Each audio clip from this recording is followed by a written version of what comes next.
tiens, elle a pas de poils sous les bras.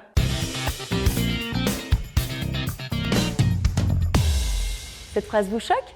Ouais, je comprends. Bah moi, c'est l'inverse qui m'étonne maintenant. Je vous contextualise le truc. Comme beaucoup de meufs que je connais, vers 12 ans, j'ai fait ma première visite chez l'esthéticienne. Merci maman. Puis j'y suis retournée, je suis passée au rasoir, épilateur, bande de cire, hop, tu jongles avec tout ça. Bref, ça a duré 10 ans. 10 ans. 10 ans pendant lesquels c'était normal pour moi de voir mon corps tout épilé. De m'accorder quelques heures par mois pour enlever tout ce qui semblait choquer chez moi. Et surtout, j'avais intériorisé le fait que toutes les femmes le faisaient et que c'était ça la norme. Une femme, ça n'a pas de poils. Et puis boum, j'en ai eu marre.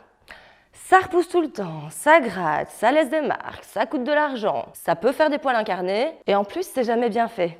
Merci les commentaires de mes ex. Bref, toi-même tu sais, j'ai dit stop. Maintenant, je suis contente de dire que ça fait 3 ans que j'épile plus mes jambes et que j'épile mes aisselles et mon maillot uniquement quand ça me chante. Bon, on va pas se mentir, ça a clairement pas été simple. J'ai quand même dû faire face à des regards ou des remarques de la part de membres de ma famille, de partenaires sexuels ou tout simplement d'inconnus dans le métro.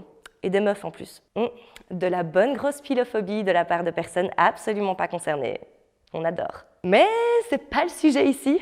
Bye bye les haters. Je disais, ça fait 3 ans que j'ai l'impression de m'être un petit peu libérée de tout un tas d'injonctions. Et franchement, ça fait du bien. Du coup, maintenant, je suis juste surprise de voir des jambes et des aisselles épilées, alors que pendant des années, ce qui me choquait, c'était de voir des poils. Là, je sais pas, c'est devenu normal pour moi.